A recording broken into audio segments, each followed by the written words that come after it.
Hey, first of all, I want to thank Todd for bringing me in on my first deal.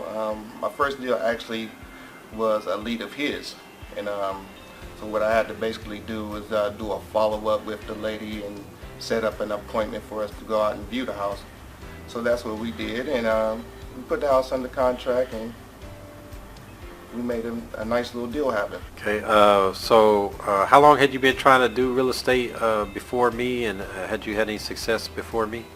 Oh man, before you, Todd, man, I've been trying to do real estate, or actually get into real estate for a couple years with no success. I've actually was going to different seminars and trying to figure out how to do this, and I actually bought a program before, and it didn't reap any rewards as fast as it did when I joined your program. As I understand, you spent several $1,000s.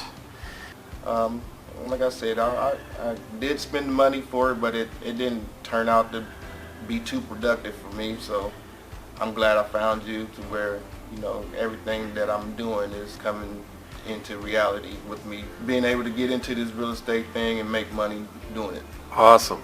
All right, what about the second deal?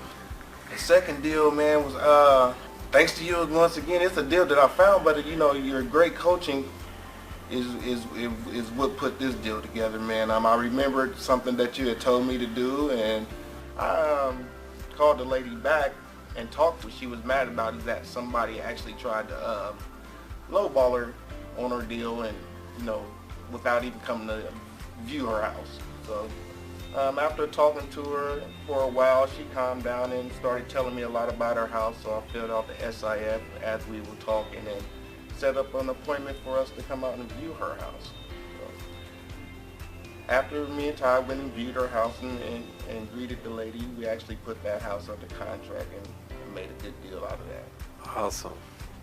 All right, so you say you've been trying to do real estate for a few years, and nothing was happening, and now things come together for you.